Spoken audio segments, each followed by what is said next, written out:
Have you ever started running full of motivation only to be injured, exhausted, or completely burnt out a few weeks later?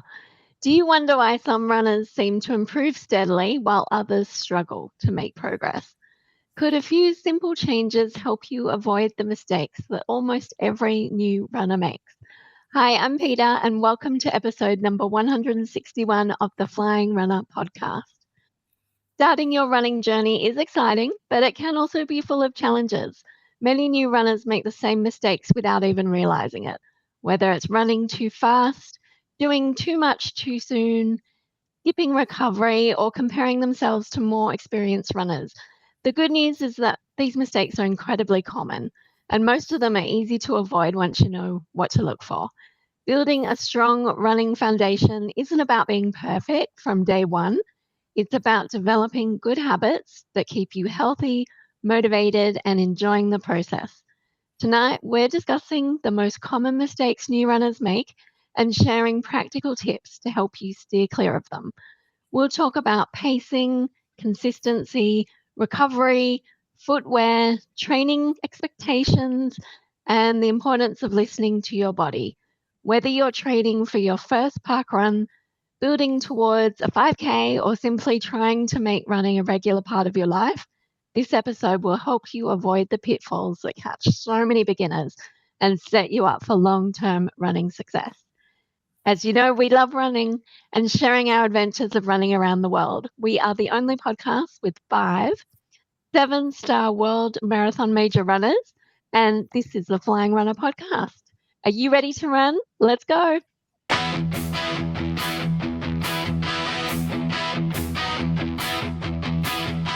It's the Flying RuNR. Run far, run free. Host the 7 stars, inclusive as can be.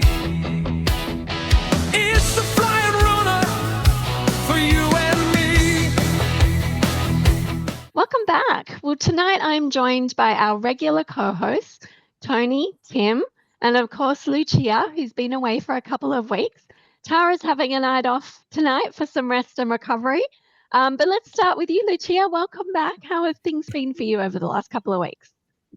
It's been a bit hectic, but that's life. And my motto is, it could have always been worse. So very, very grateful. And thank you to you guys for your support over the past couple of weeks, because I know I've been last minute pull out past couple of weeks. So I've got a great team here. So thank you guys. So your training hasn't been where it should be, but is what it is. I've been seeing you getting some runs done on your Strava. I think you're doing great. Well, let's put it this way. Sunday should have been 30 Ks.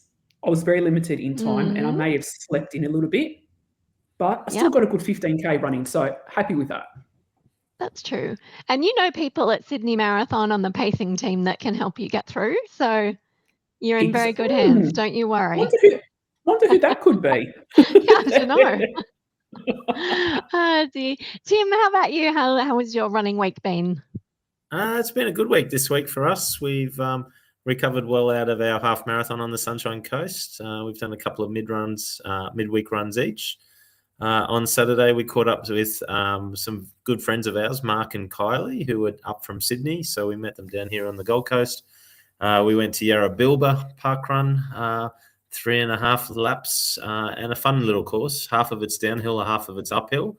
But we really enjoyed it. It's the second time we've been there and the first time for Mark and Kylie. And then yesterday we went for our long run. Tara's had a little bit of, what do you call it? I guess a medical procedure done, but it's more about just ongoing care for her body, just cortisone injection that she needed. So she was still able to go nice and steady and nice and slow and got through 21 Ks yesterday very comfortably and very easy, and she's pulled up well as a result of it. So, we're well on track. We've got a marathon. It will be in 3 weeks when this episode comes out, so it's getting close to being in Medoc. 8 work days from when we're recording this now left to go until we jump on an aeroplane and fly out. So cannot wait. But yes, I'll be here for next week's episode, and then over to you guys for the 3 weeks while we're away. So Awesome. Now, Tim, serious question. Are you guys going to do any training with wine at regular stops, or are you just going to try it out on race day? no, we're not training with wine on our runs or anything like that, but we will be winging it. But we have been training with wine in our social world. Last night was a little wine between us, and we've done that a little bit lately. But my understanding is that the wine over there, yes, it is what it is. We'll drink it as we run, and it's different sort of wine. It doesn't have a lot of the preservatives that we might get in some of the wines we have over here.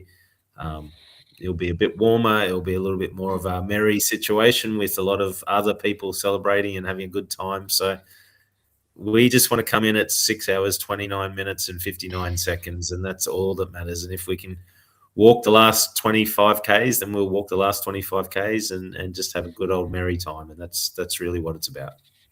Cool. And have you got your 80s outfits ready? Yes, they're currently being made by our good friend Ange, and hopefully, fingers crossed, she has them ready before we jump on the aeroplane next Thursday. Great. They look good. So I don't know if I've shared with you what Tara's one is, but it's the theme this year is it's the 80s. So it could have all sorts of event possibilities, but for us, we're going with a fluoro and Pac-Man sort of theme that we'll be wearing. So I'll leave it at that, and then you'll see it all later on once we're there, I guess, on the day. So yeah, it's quite exciting, quite fun, and we're really looking forward to it. Sounds awesome. Tony, how are things going in your world? Yeah, pretty quiet week. I walked 5K on Saturday, and that was about it. So my knee feels a bit bone on bone, to be honest. So don't like what's happening at the moment, but all I can do is just rest and just hope for the best in some way. So yeah, so pretty ordinary. Sharon got out there and did some work on the weekend, so that was pleased. She did Saturday and Sunday, so she's starting to forge ahead. So yeah, it's slow going would be the way I'd describe it. But you're being sensible. Pleased to hear it that you're not rushing to get back, because there's got a lot on next year already. Yeah, I was trying to do some work on the weekend just about what that's going to look like for Manchester in April and Cape Town in May, but I got sidetracked, so I didn't even do that. So, but anyway, I'll get there. We have had some feedback this week, so let me just walk through some of that. Vic has commented again, good to see you back. Great podcast this week. Tony loved the tips jingle. I think that must have been yours, Peita. Surely she's heard everyone else's. So, but Mark has had some interaction on his YouTube comments that he makes for us. So we appreciate that, Mark. And so he got the trivia was so easy that he even got it on the first clue. So what was the trivia last week? I've actually forgotten. So how could you forget your crush? Jeez, come on. Yeah. He's given us some good little info. Loving the music. Tim and Tara, I still think your 6 stars deserves a frame by itself. That's great. Peita, your volume of races is incredible. You must have some sort of medal collection. And then he said that's a good idea for a show. He is doing his second super half in Copenhagen a few days after they get back from the Sydney Marathon. And then it's on to Cardiff too. Some big races ahead for him. But Peter's commented on his comment, which was always good, and saying that's not a bad idea for a show. Thank you very much. So which show has got the best bling? So might be one for the future. It was a medal show and tell, I believe, which I'd always be up for. And I did offer to show Mark my rack. So for those of you on YouTube, there it is up there. Sorry, it's not easy to get a good view of it, but there it is. So the top row is marathons and the bottom row is half marathons. So, and my lovely husband, Mark, built me that. So there you go, Mark. That's just too orderly. Is it? I just like to be able to see them, But yeah, that's really kind of you, Mark. Thank you so much. On the weekend, guys, I was lucky enough to go to Berrinbar Park Run, which is south of Brisbane. And if you're one of those people that just likes a 1-lap course, I reckon you would love it. It's set amongst the wetlands. Because it's surrounded by trees, you really don't know where you are, and really enjoyed it. A couple of little hills, but nothing like Yarrabilba, which I love too, that course.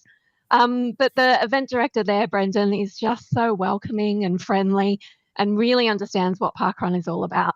So it's always a pleasure to see him. And Sunday I did a long run. I did mention on my Instagram I was very silly and I didn't eat anything before I went. You know, when you just want to get out the door and you're like, I can't be bothered. I don't feel like anything and I don't have anything good on hand. I'll just go. I'll take tailwind and some lollies. And then by about 12K, I just started to get really hungry and really tired. So I did pay for it. So listeners, there you go. Even experienced runners do stupid things, and that's probably lesson number 1 for tonight. Make sure that you're fueled for your runs and you won't have that struggle. So I'll throw in tip number 1. Hey, Peter, just another thing while we're talking about listeners, if I could jump in as well. Yeah, sure. We got some feedback this week from Monica, a friend of ours who a number of us know, who's done a number of the world major marathons, and she's written to us about a Moreton Bay road runner called Deanna Cottrell, and Tony and I met Dee at after the Sunshine Coast. She's 77 years old. She ran her very first marathon just recently down the Gold Coast. And she ran a time of 4 hours, 33 minutes and 45 seconds for a 77-year-old female.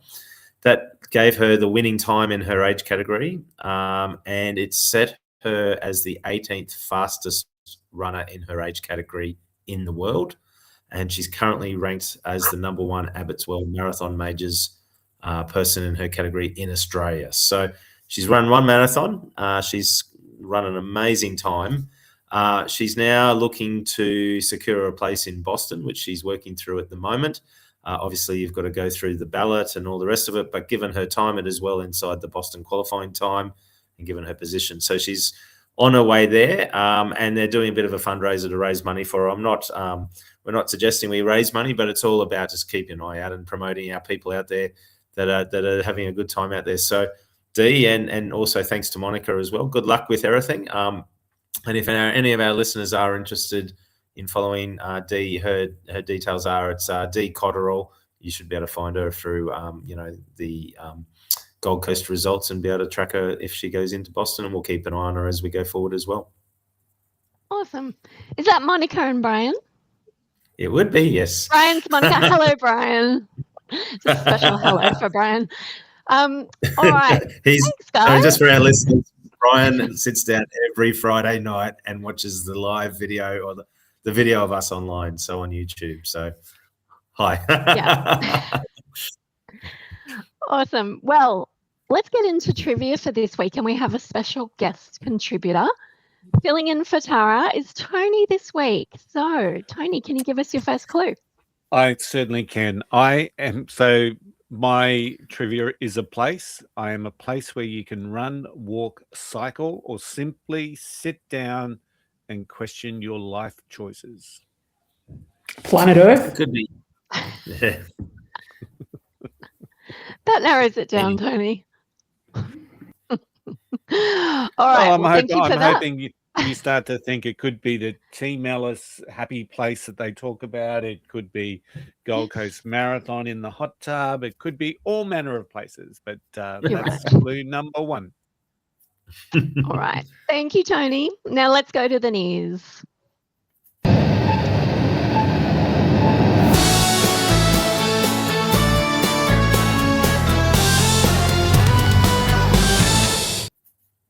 Tim, what's been happening around the world this week? Alrighty, let's get into the first lot of news, which is all about Badwater. Now, Badwater is often called the toughest foot race in the world. And this year we saw some extraordinary performances from both the men's and the women's results. It is a 217 kilometre brutal route through Death Valley in the United States. Max Jolliffe claimed the men's title in a blistering 20 hours and 53 minutes and 41 seconds. That's 20 hours, 53 minutes to run 217 kilometres. And he became the first runner ever to break 21 hours on the course, and he lowered the course record by more than 39 minutes. In one of the standout performances of the race, Carmen Maria Perez from Spain won the women's race in 21 hours, 5 minutes and 32 seconds, smashing the women's course record and finishing an incredible second overall, less than 12 minutes behind Joliffe. The men's podium was rounded out by Tomas Bodis from Hungary in 21:34:47 and Ivan Lopez from Spain in 21:57, with all three men finishing under 22 hours. Defending women's course world record holder, which we've also talked about before, she also holds the treadmill 100-mile world record. Ashley Paulson finished second, and she came seventh overall in 24 hours, 59 minutes, while Micah Morgan completed the women's podium in 26 hours and 32 seconds. So Badwater remains one of the most challenging races on the planet, starting at Badwater Basin, 282 feet below sea level. It crosses 3 mountain ranges through temperatures that regularly exceed 49 degrees Celsius before finishing at Whitney Portal, which is over 8,000 feet above sea level. So, guys, with both course records shattered in the same year, you'd have to say it's probably one of the best performances ever at Badwater. And it's probably, again, one of those things where we always have to think about how do they do it? How do they run that sort of a time over that sort of a distance in those sort of conditions? In that sort of heat, how do they manage their nutrition? How do they make sure that they can do that? I always get blown away by these sort of things. I don't know about you guys. For sure. Ashley Paulson does a lot, doesn't she? She does. She's a machine. Mentioned her. Yeah. A few times. Yeah, so crazy. She set the world record for the treadmill at the Boston Marathon Expo. Yes. That was 100 miles on the treadmill, I think it was, from memory. Yeah, Tim, my question is not necessarily how do they do it, it's why do they do it, because it just does my head in why you would think that would seem like a good way to spend the day. But anyway, congrats, guys. You did well. And girls. Well, it gets even worse because I'm going to now talk about a New Zealand ultra runner. It seems to be an ultra running theme this week, who has set a historic Alps fastest known time. So New Zealand's ultra runner Sophie Woods, another one of the girls, another story for the girls, has set an overall fastest known time on the legendary Via Alpina and has become the fastest person, male or female, ever to complete the route. She completed the epic journey in 28 days, 17 hours and 59 minutes, smashing the previous record of 35 days, 21 hours set by Britain's Jake Catterall in 2024. The route covers approximately 2,018 kilometres across 8 European countries, beginning near Trieste in Italy and finishing in Monaco. Along the way, she's travelled through Slovenia, Austria, Germany, Liechtenstein, Switzerland and France. During the challenge, she climbed more than 117,000 metres of elevation, the equivalent of climbing Mount Everest from sea level more than 12 times. She also obliterated the women's record of 38 days, 2 hours, previously held by a Dutch runner. She's 42 years old and she's battled through 2 European heat waves, storms, wildfires, and swarms of horseflies, with one wildfire forcing a route change that added extra distance and climbing to the challenge. She spent most days moving for 15 to 18 hours, often starting at 3 a.m., and in the final stages survived on as little as 1.5 to 2 hours of sleep per night. So another extraordinary performance from an individual out there running huge journey at more than 2,000 kilometres, up and down 117 kilometres of elevation. Just crazy. I don't know about you guys, but that's just crazy. Why? Makes Badwater look pretty simple, doesn't it? We're really quite normal, aren't we? That's interesting. Like, how do you plan for that? Like, what about all the gear, all the food? That is what fascinates me. But again, why? Good crew. Well, why? Everyone has their challenge. People say, why do we run marathons? We just do. It's a challenge. This is their challenge. But I just find it extraordinary. But anyway, that's the news this week. Thanks, Tim. Well, before we go to our main topic talking about new mistakes new runners make, it's time for Tony's next clue in our trivia this evening. Okay. Clue number 2. Runners have a very good reason to be interested in me, and I am surrounded by people who appear to be in a hurry. Okay.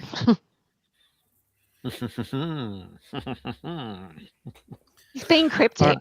I am moving along. Shinjuku train station. All right. World's busiest train station. Oh, good guess.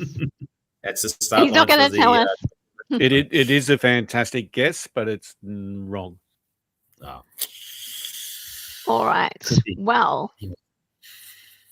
we'll save it for the next round. So, common mistakes that new runners make and how to avoid them. I'm going to open with a confessional, you three. And I want to know, do you remember? I hope you do. What was the biggest mistake you made when you first started running? Lucia, I'll start with you. I think for me, it was when I did my first marathon and people kept saying to me, you need to respect the distance. You need to respect the distance. I'm like, how hard can it be? Didn't train for it properly.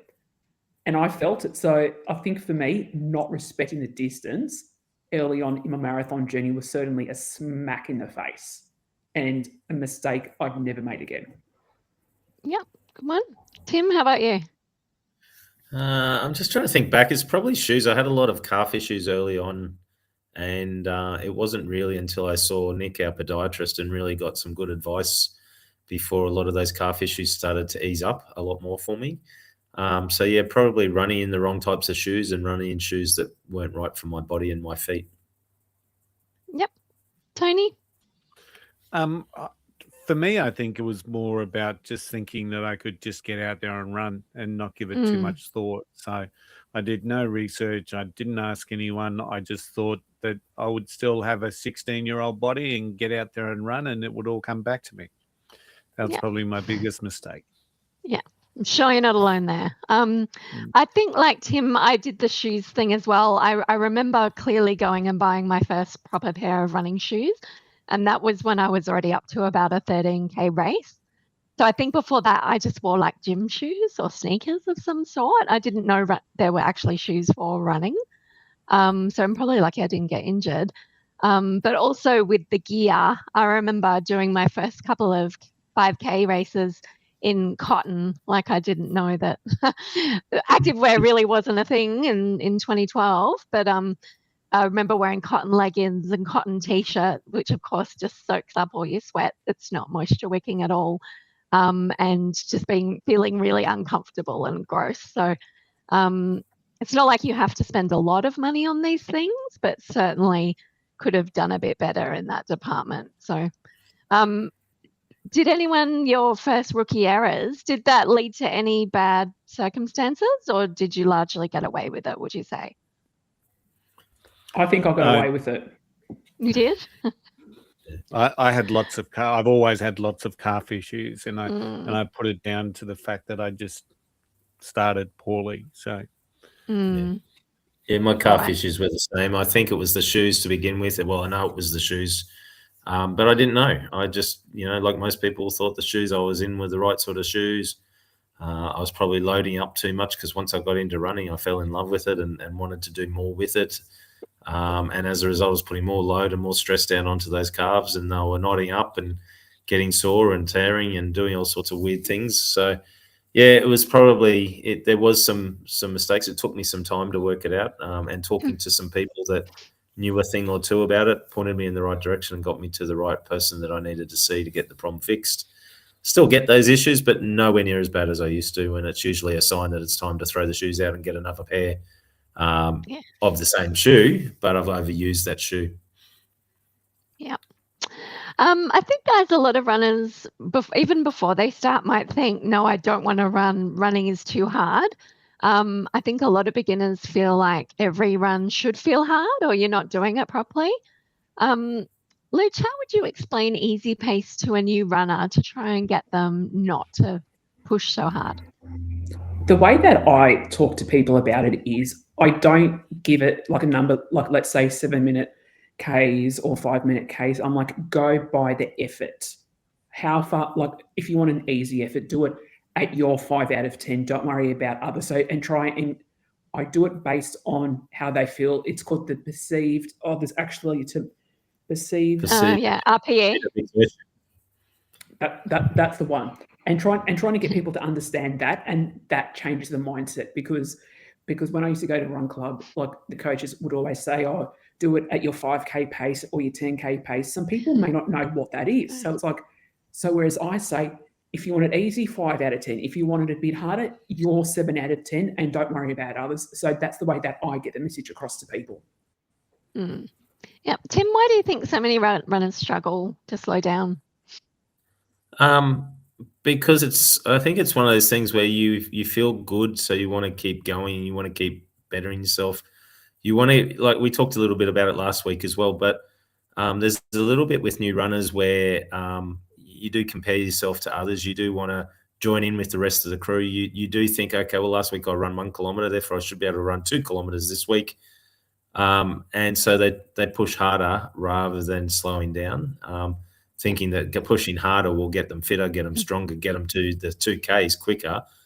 But slowing down is the way to do it. But it's hard for people when they're first learning. And you know, they talk about you should run at a comfortable pace that you can talk at.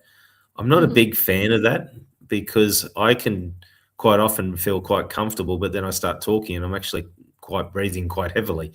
And it could be for all sorts of other reasons. You know, I have quite a lot of nasal issues and other things as well. But I like to think of it more, if you can, it's more about your heart rate and keeping your heart rate down rather than being able to speak easily. So if you have a watch, it's about looking at your heart rate and keeping it around about 120, 130 is an easy run for most people.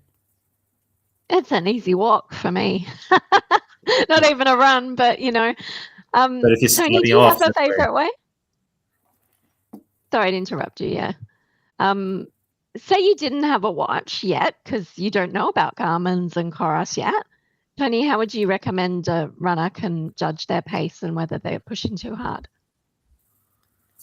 You always ask the wrong questions to me, Peter, because I think I mean, for me, more recent than ever, probably every run feels hard for me. But I know that when I've been in a really good training block, to me, I think an easy run for me is when it just flows and you just get into the flow and your mind starts to wander and your music starts to tune in. You're not thinking about anything in particular because your body's just going with the flow. So to me, I think when I think of easy runs, that's the state of mind or the state of flow that I want to get into. If I'm actively telling myself I'm going too hard, this feels hard, I'm pushing, I know that I'm not going to get flow. So I need to back that down. So that's the way I tend to do it. So there's no markers there. I wish my heart rate could be sitting a lot lower than what it is, but I can look at my heart rate and be quite surprised that it's where it is. So heart rate's no good to me. It's really just if I'm running and it's feeling natural and I'm feeling good and I'm not thinking about it, I think that's when I'm doing an easy run.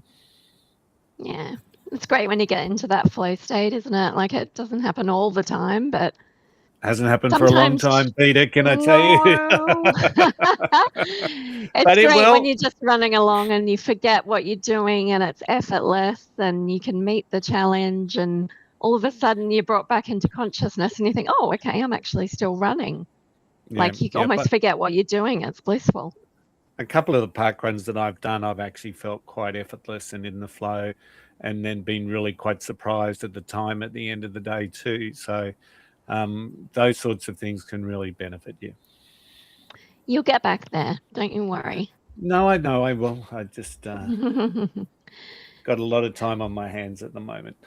You do. So we better talk about training mistakes that you see. Luch, what is the most common mistake you see? It could be in regards to like overtraining or coming back from injury. Is there like a cliche thing that you see all the time?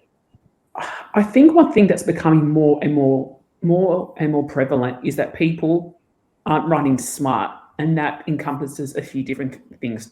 Not training properly, thinking that they can do a marathon in a week, as an example. And I think also a lot of people now, like social media has a big part to play in it, and the influencers. I think people listening to influencers who have got no idea about running I think that's happening more and more, which we've discussed on previous episodes. So yeah, it's very much people thinking that they can go from 0 to hero without needing to do the grunt work, and listening to people who actually don't know what they're talking about. Yes. Let me ask you, Luch, have you ever increased your mileage too quickly? Like, are you guilty as well? Guilty as charged. However, my approach to running, if for listeners that don't know, I pretty much run walk all my I run walk pretty much all my runs, and I don't do it. Like, I think the worst I've done, I would nearly doubled my distance. I may have gone from, let's say, to 10 to 20 Ks in a week, but I listen to my body, and I'd like to think I'm an experienced runner.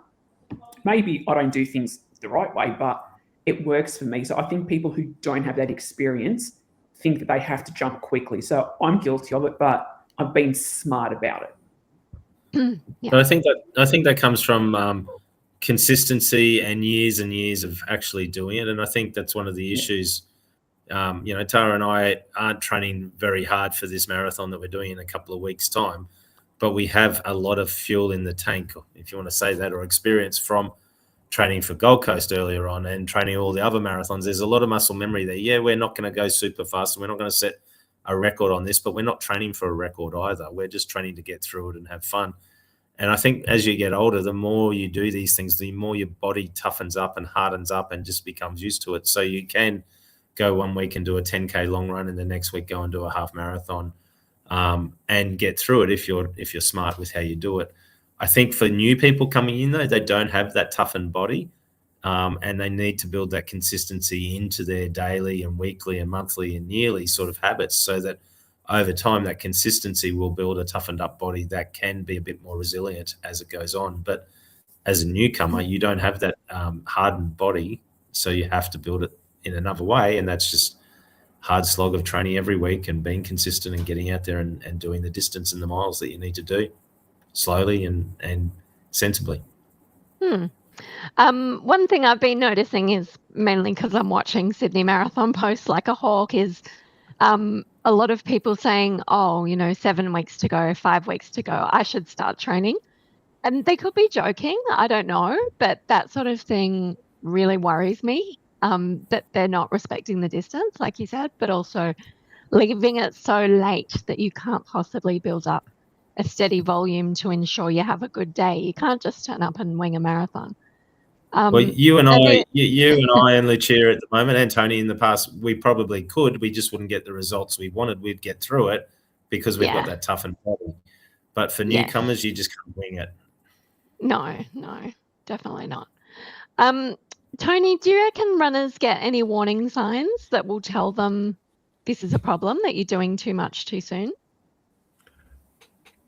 I believe so. Yes, they do get warning signs. Very much so. We've had a couple of warning shots across the bow. I remember very early in the piece where Sharon sort of hyper straightened her knee. And so that was a bit of a precursor that she wasn't doing as much strength work that she needed to support the knee, right? So she was in a run, it happened, she couldn't walk for about 2 minutes, and then magically it came good. So it was just like a momentarily hyperextension, which then smoothed back in. But as we found out when she went to Dolph to have a chat about it, it's mainly the strength work that was not being done around upper and below the knee. So it was a really interesting warning sign. I can always tell when my calves are going to give me some grief. They seem to it feels like they've been whacked, and it just starts to get heavy or tight in an area. And that warning, I can run with that warning sign for about 20 Ks if I'm lucky, but I do adjust my running, right? Because I know that that's my tide saying, hey, I'm hitting my extremities here. So I'm hitting the extreme. If you keep going the way you're going, I'm going to tear. So sometimes I can stretch it out. Sometimes I can just put in some more nutrition, some electrolytes, and I'm right. But yeah, I think your body does give you warning signs. And one of the biggest warning signs that you're probably doing too much is if you're struggling to get out of the car or get out of bed the next day, it's probably your body saying, hey, let's be a little bit more sensible about this. So Yeah. In my past, I don't think I've ever built up too quickly. I've never rushed things, but I'm still very guilty of not recovering properly after events. And I get back into it too soon because I just can't help myself.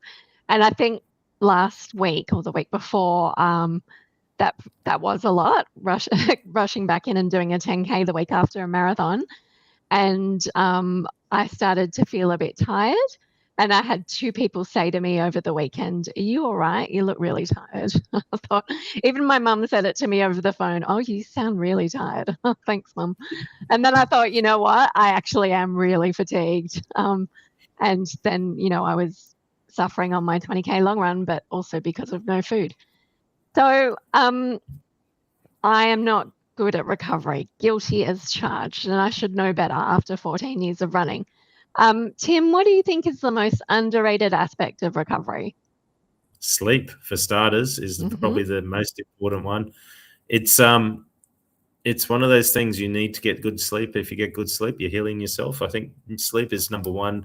Probably food intake. If you are fatigued and tired, like what you're saying, what do you need? You need good, healthy nutrition, fresh fruit and vegetables and protein going in. We've talked about that on recent episodes as well. And I think the other part of it is being forgiving on yourself, just to say, yeah, okay, I need a few days off. It's okay. I'm going to take a few days off. It's not really going to put me backwards in my training or anything else if I take 2 or 3 days off. In fact, it's going to make me come out of it stronger in the end. So I think they're probably the 3 key ones is sleep, food, and giving that time off, being kind to yourself. Yep, good ones. Luch, have you ever learned the hard way by not recovering properly? Oh, trying to think. No doubt I have, but I'm stubborn and I kind of push through it sometimes. But I think when it came to when was it? It was probably not a massive lesson, but after Goldie this year, I had a sore knee for the first time in I don't know how many years, and I wanted to push through it and run, but I'm like, no, because if I did, who knows what would then happen, and it would derail everything else. So I'm quite I can feel my body when it's a bit tender, and then if I've got to skip a run to give myself, as Tim said, some rest, I'm more than happy to do it. So while I do some crazy things, I may not do the right things all the time, but I know when to listen to the body. Yes. I want to see a show of hands for you 3. Who actually has a rest day, 1 or more every week? Oh, it's only me, guys, that doesn't. Peita, I am one of not? those. I used to think people who didn't have rest days were nuts, and now I've become one of them. And a big part of that is having a step goal on my watch, right? And it's pretty moderate. It's only 8,000 steps. But if I don't get that, I'm cranky as hell. And that is a decent 1-hour walk across the day, I reckon. And I try and get 3,000 or 4,000 before breakfast and then go out for a couple of walks during the day. The weather's terrible like today. It's a good half an hour on the treadmill walking. But if that's my rest day is still 8,000 steps. And I feel like if I don't do that, then not that I'm going to lose fitness or anything, but then I'm not doing enough to keep my weight under control and also be ready for running. So that's a big issue for me. I don't think I could let that go. But I'm pleased to see you all do. But Peita, I'd still classify even going for a walk as a rest. Like you're still keeping your body active, but not in a way, not in a strenuous way. So I'd probably still consider that as a rest day. Okay, good. All right then, that's not so bad. But I couldn't just do nothing. Yeah. Yeah, absolutely. A walk is a little bit less strenuous than what you would normally do. So that's a rest day. Good. Good. Great. All right, let's talk about comparing yourselves to other runners. We mentioned social media before and influencers, but that can definitely give some newer runners an unrealistic idea of what's required. And a lot of these influencers seem to progress really quickly to either marathons or multiple marathons, or every event they do seems to be a PB opportunity. Like, it can be very unrealistic, particularly if they're doing it full time. Tony, do you think like social media is helping or hurting new runners? I think I'm going to sit on the fence. I think it can do both, right? So Yep. it certainly helps new runners by giving you some ideas. It can give you some tips. So there's certainly some helpful people out there, as long as you go for and find the ones that resonate with you, for example. I think it can be very helpful.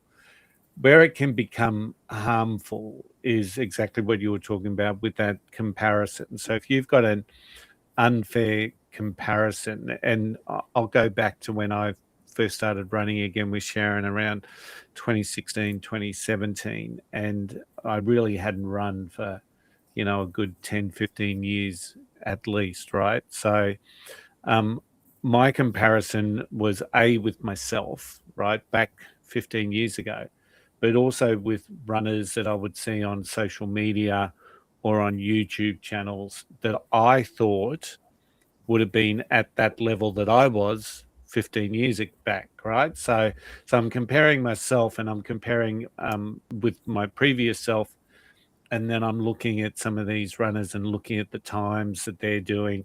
And so there was a fair bit of comparison going on, and I was getting frustrated and annoyed with myself that I wasn't hitting the benchmarks that I thought I should be hitting. So that's where it can become incredibly harmful. And even now I look at, we've seen a real shift in social media landscape, and we see a lot more, let's call them everyday back of the pack runners, right? We see a lot more of that out there on YouTube, or sorry, on Instagram and TikToks and whatnot. But I think there would still be a lot of people looking at them and thinking that they're doing it easy, right? And that's probably the biggest challenge that we've all got, is that, yes, we want to look good on our socials. We want to say how we want to look like it's easy. But can I tell you, every run for me over the last 12 months has been, it's felt hard, right? So, and if I was more worried about following people who made it look easy, I would be doing my mind in, because it's just not a good place to be. But yeah, so it can be helpful as long as you got the right people to follow, but it can certainly be harmful if you're if it's pushing you into places that it shouldn't push you. Yeah. Lucia, have you ever fallen into that comparison trap? Probably at the very beginning I did, because I'd see people running past me and I'm like, why can't I go as fast as them? But then my mindset shifted. I don't want to say too quickly, but it did shift. But now it's like everyone's journey is different. You don't know what part of the journey people are on. You don't know what they're training for. And that's something that I try and get across with the people, like when I'm pacing, which I'm sure you do as well, Peita, and when people just ask me, like, I'm like, don't compare yourself to others. That's the worst thing you can do, because you don't know what their plan is. You don't know what they're training towards. So yeah, I've learned I don't compare myself to others. But one thing I may compare is, and it cracks me up each time I do it, when I'm in a race, you see people bolting past you at the start, and you think to yourself, I'm going to see you later on, because you're going to die, and I'm going to go past you and kind of wave. So so that's maybe the only time I do compare myself to others, but only for a giggle though. Yes. I must admit, I was running on the Gold Coast on the weekend through Broadwater Parklands, and you can imagine I had some gorgeous looking creatures float by me, and I thought, oh, I wish I could run that fast. But then I thought, you know what? She hasn't got a running belt on. I bet she's not doing 20K. That's what I always say to myself. I bet she's not going long today. I think the same. So, I think the same. Yep. They don't have a vest on or a backpack with water, so hydration pack. So they must only be doing 3 or 4K. It's not a big deal. For exactly. them. And I've always wanted to get a shirt that says I'm on a 20K long run, just so people knew for exactly that as well. Yeah, I'm not going slow. I'm just on a 20K long run. Thank you very much. Yes, that's it. So Tim, what metrics do you think beginners could focus on instead? I think it depends on what you're running for. Now, if you are looking to just build distance, my famous motto, distance beats pace, right? Yes. Do not worry about the clock. Just focus on distance, but focus on it in a realistic way. You're not going to turn around as a new time runner and run 10K tomorrow. It is going to take time, but focus on distance over time and you will get there. And heart rate is the other one. If you can get yourself a watch or some sort of a heart rate monitor, keep your heart rate low. It will help you stay slow, but it will also help you just focus a little bit more on what you should be focusing on. And if you can start to see your heart rate going up, that's when you start to back it off, or you start to walk for a little bit and then run again once it drops down a bit. And they're probably the key metrics that I would worry on: distance beats pace and rate. That's such a good one. I love that. All right. Now, we mentioned shoes before and how a couple of us started out in the wrong pair. I'm just wondering, what advice would you have, Lucia, for a beginner choosing their first running shoe? And when do you get them? Like, at what point do you need a running shoe? Go get fitted. Yeah. That's probably the best. Like, and probably the time to do that is when you've decided, okay, do you know what? This is actually interesting me. I want to do it a bit more.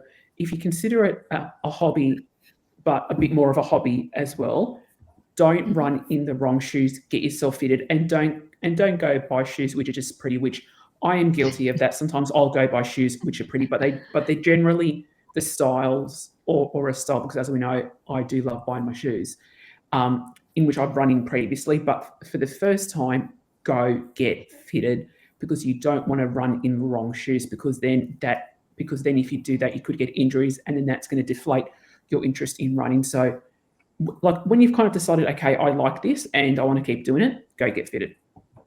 Yeah, for sure. And Tony, how do you know when it's time to replace them and get a new pair? Well, the first pair that I knew was time to replace was when I felt like I was walking on concrete, right? So we were doing the thing here in Australia that's called the Long Bloody Walk, and it was 35 Ks, and I had the inner sook happening and my shoes were horrible. It just felt like they had nothing going on. So they were probably a really horrible, cheap Adidas pair of shoes that I got on sale when I was in Yamba once. But they were, I just knew they'd gone, right? So, I think that was the next weekend we were out buying some new Asics Kayano shoes, the Lucia's trivia question shoes. So at that particular stage, they just stopped. Like you can tell when a shoe's in its sweet spot because you just love putting them on. It's like slipping into a pair of old friends. And when all of a sudden those old friends stop giving as much as what they used to give, that's when I know that it's time to move on. So and break that relationship. I get really sentimental when I have to put my shoes into the garden shed and become garden shoes. But you start to notice the give's not there. You're not getting as much energy return. For me, it's normally about that 400 to 500 kilometers. That pair of Asics shoes that I just talked about that we got after those Adidas shoes went for about 780 kilometers, and they were by far the best length of shoe that I've ever had, because I track all my shoes on Strava.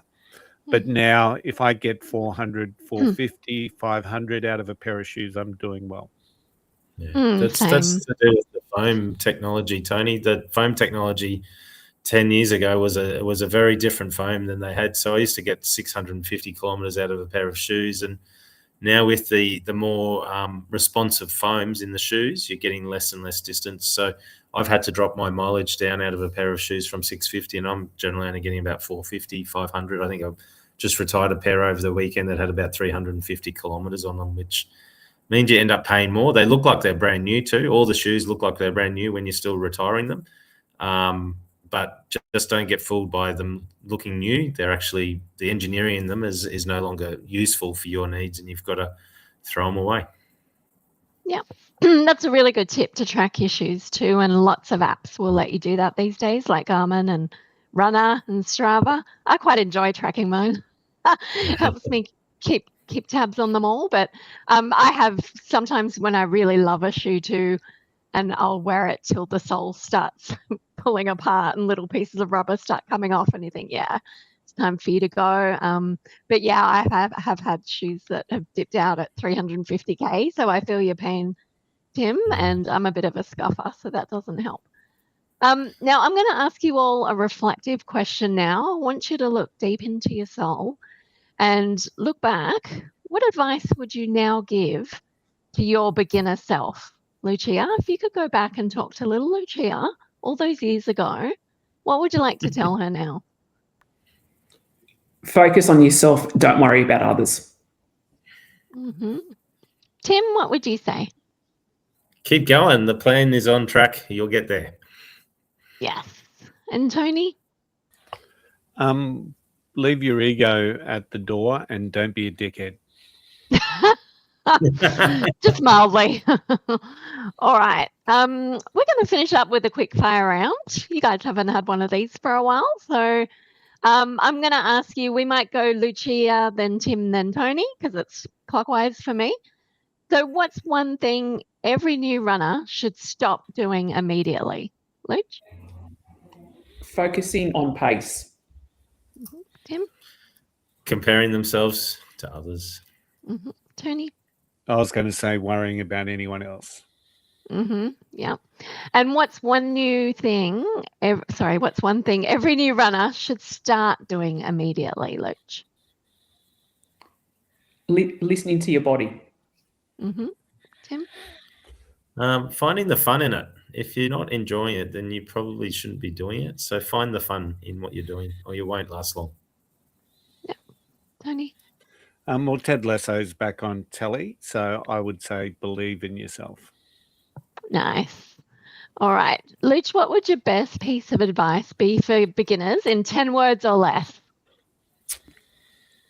Trust the process. Mm-hmm. Tim? Distance beats pace. It's my favorite one.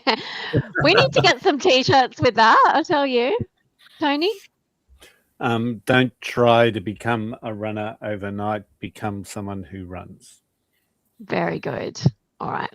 Luch, what do you think is the biggest myth about running? That it's not for everyone. Yes. Love that.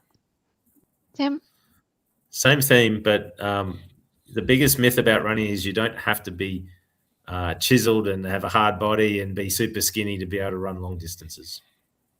Yeah, absolutely. Tony? That you have to run a marathon to be a runner. Yes, true.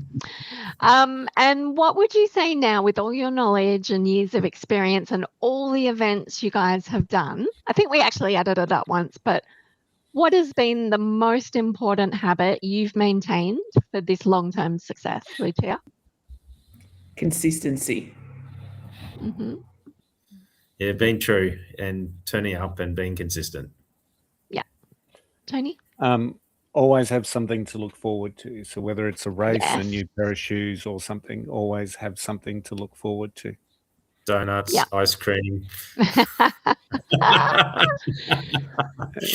It gets Lucia running. So Exactly. I think we're all a bit guilty of that, like planning things ahead, like we're already starting to talk about things for next year, and it really does keep you motivated. I know for me it does, always having something to look forward to, and whether it's food or travel or something you want to start, something you want to try, staying curious is definitely what will keep you in the long game as well. All right, well, before we wrap up, it's time for Tony's final clue in the trivia tonight. all right, so here we go. For many marathon runners, I am the final major obstacle between them and their medal. And just to give you another little tip, if you've just run 40 kilometers through New York, you are probably getting very excited to see me. Central Park. Yes. Oh. Good one. Is that what you were going to say, Lucia? No, I was going to say something completely opposite to that. I love it. All right, well, Tony, you're on double duty tonight. It's I time for you know. to give us the tip this week. All right. Here's Tony's tip, take it or leave it. Some days you run, some days you breathe in. I've tried it wrong, I've tried it late, still cross that line at my own pace. Here's Tony's tip, no finished trick, just something I needed when I needed it. Great. All right. So my tip for the week is really about new runners, and new runners often worry about, well, they're told they should be worried about cadence, foot strike, breathing, posture, pace, stride length, GPS, and in many ways, suddenly you're not running anymore. You're operating a complicated biological machine. So I think the biggest thing is keep it simple and run consistently first. And as I said, don't try to become a runner overnight. Become someone who runs. So start slower. Run walk is not quitting. Consistency beats hero sessions. Your watch is a tool, not your watch. Not your coach. Recovery is training. And don't compare your chapter 1 to someone else's chapter 20. And that's my tip. Thanks, Tony. Well, this episode is about to end, but before we do that, Lucia, what's on next week? Anyway, on next week's episode, we're going to talk about one of my favourite races, the Sydney Marathon. So we are doing our bags ready for Sydney just a little bit earlier, so that way we can have Tim and Tara on the episode. So whether you're lining up for your first marathon, chasing a PB, or simply to enjoy one of the world's best running events and courses, Sydney does present a few challenges and obstacles that people may not be aware of, including the hills, and the Harbour Bridge is not flat at all. So we're going to share our practical advice and help make your Sydney Marathon a successful one. So what we're going to do is we're going to break down the lessons in which we've all learned from running Sydney, and we're going to talk about the strategies that will help you on race day. We're going to cover everything from the expo to the finish line, everything in between, whether it's your first time or you're a seasoned marathoner. These are going to be tips in which we think people are going to find useful. And as we keep saying, we are the only podcast with 5 7-star world major marathoners. And as usual, it'll be another great episode and definitely one not to be missed.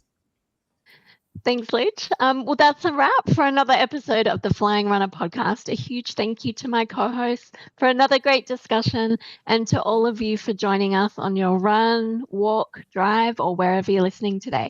We truly appreciate being part of your running journey and can't wait to do it all again next week. If today's episode resonated with you, we'd love to hear from you. Reach out via Instagram, Facebook, or email us at happyrunning@flyingrunner.com. Whether you've got a question, a topic suggestion, or a story from your own running adventures, we'd love to share in your journey. You can watch this episode on Spotify and YouTube, or listen on Apple, Amazon, and all major platforms. So guys, this ends another great episode. It's been great catching up with you all again. I hope you have another fantastic week ahead. And just remember, every step counts. Keep running, and we'll see you next time on the Flying RuNR podcast. Happy running. Happy running. Happy running.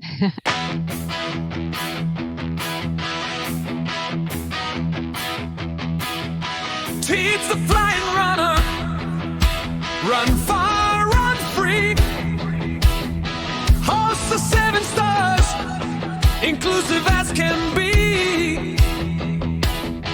It's the Flying RuNR for you and me.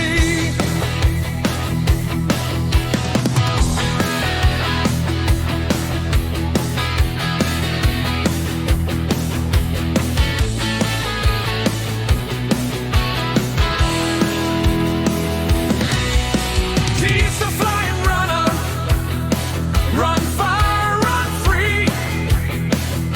Host the 7 stars, inclusive as can be. It's the Flying RuNR for you and me.